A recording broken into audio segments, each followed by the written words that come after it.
Hi అండి, welcome to my channel. ఈరోజు నేను మా గార్డెన్లో హార్వెస్ట్ చేసిన వెజిటేబుల్స్ని చూపిస్తున్నానండి. చూడండి, కాకరకాయలు అలాగే పచ్చిమిరపకాయలు, పొనగంటి కూర హార్వెస్ట్ చేశాను. అంటే తోటకూర అవి కూడా ఉన్నాయి, కానీ మన గార్డెన్లో అవి ఫ్రెష్గా మనం అప్పటికప్పుడు తీసుకుని వండుకుంటే చాలా బాగుంటుంది, టేస్టీగా ఉంటుంది. అలాగే నాకు పైన టెర్రస్ గార్డెన్ కూడా ఉంది. ఇప్పుడు నేను మీకు కింద ఉన్న మా గార్డెన్ చూపిస్తున్నానండి. ఈ గార్డెన్లోని చాలా వరకు పొనగంటి కూర బాగా ఫ్రెష్గా ఉన్నది నేను కింద నుంచి అలా వదిలేస్తున్నానండి. పైన ఉన్నవి కట్ చేస్తున్నాను, ఎందుకంటే అలా కట్ చేయడం వల్ల మళ్ళీ పక్క నుంచి మళ్ళీ వస్తాయండి. ఇక్కడ నేనే వీడియో తీసుకుంటున్నాను కాబట్టి నేను మొత్తం చూపించలేదు. పొనగంటి కూర కోసేసాను. ఇప్పుడు కాకరకాయలు అండి. చూడండి, ఇవి నేను కాకరకాయలు అయినా టమాటాలు అయినా ఏదైనా కూడా నేను విత్తనాలతో ఏమీ తెచ్చి కొని వేయనండి. జస్ట్ మనం కోసుకుంటాం కదా కాయగూరలు, కోసిన తర్వాత ఆ గింజలు ఉంటాయి కదా, ఆ నీళ్లతో పాటు గింజలు మొక్కల్లో వేసేస్తానండి. ఇప్పుడు మనం ఇంట్లోనే కంపోస్ట్ తయారు చేసుకుంటాను నేను.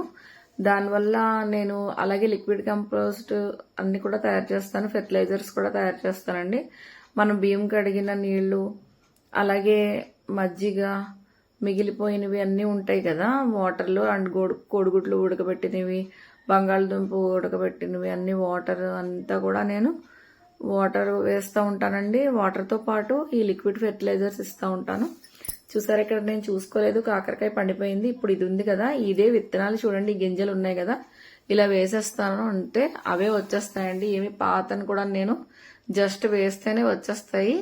ఎందుకంటే సాయిల్ మనము ఎప్పటికప్పుడు లూజ్గా ఉంచుకోవాలి.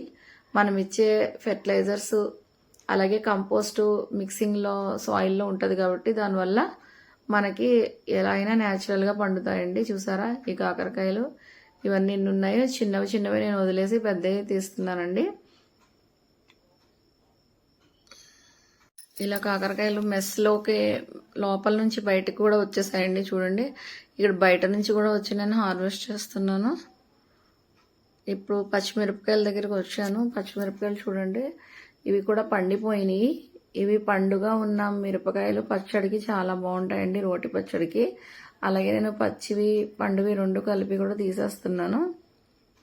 ఇవన్నీ కూడా విత్తనాలతో వేసినవేనండి, ఏమీ మనము వేసింది కాదు. కొన్ని నాకు మా ఇంటి ఎదురుగుండా ఆవిడ ఉంటారు, ఆవిడ వేసారంట, సత్యవతి గారని. ఆవిడ వేస్తే వచ్చినాయి మొక్కలు, కొన్ని మీ గార్డెన్లో వేయండి అని అన్నారు.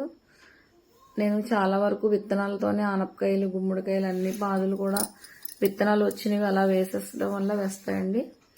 మీరు కూడా అలాగే న్యాచురల్గా పండించుకొని తినాలనుకుంటే మీరు గార్డెనింగ్ చేసినప్పుడు ఫస్ట్ ఫెర్టిలైజర్స్ తయారు చేసుకోవాలండి. ఫెర్టిలైజర్స్ అంటే ఏమీ పని లేదు, మన కిచెన్ వేస్ట్లో ఉన్నాయే ఆ వాటర్తో పాటు మనం వేసేస్తే అదే సరిపోతుందండి. నేను కంపోస్టింగ్ వీడియోస్ కూడా చాలా ఉన్నాయి ఛానల్లో, కావాలంటే మీరు వెళ్ళి చూడండి. ఇది బ్రింగరాజ్ అండి, చూసారా, ఇది హెయిర్కి చాలా మంచిది. నేను తిరిగి వచ్చేస్తున్నాను, కోసేసి అంతే అయిపోయిందని. చూడండి, ఇక్కడ మళ్ళీ నాకు 2 కాకరకాయలు అయితే, ఇది రెడ్ ఫ్లవర్స్ మొక్క ఉందండి చిన్నది, దాని కింద ఎలాడుతున్నాయి. నాకు భలేగా అనిపించింది, ఎందుకంటే నేను అంతా అయిపోయింది అనుకుని వస్తే ఇక్కడ పెద్దవి ఉన్నాయి 2.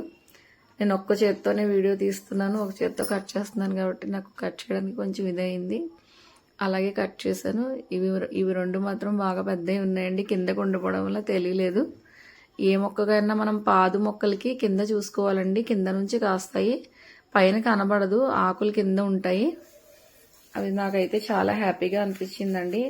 మనం ఇంట్లో పండించుకుని మనం తింటే ఎంత హ్యాపీగా ఉంటుందో. మరి మీరు కూడా ఇలా ఎంజాయ్ చేయాలనుకుంటే మీరు నా గార్డెన్ వీడియోస్ వెళ్ళి చూడండి. నచ్చితే లైక్ చేయండి, షేర్ చేయండి, కామెంట్ చేయండి. Thank you for watching.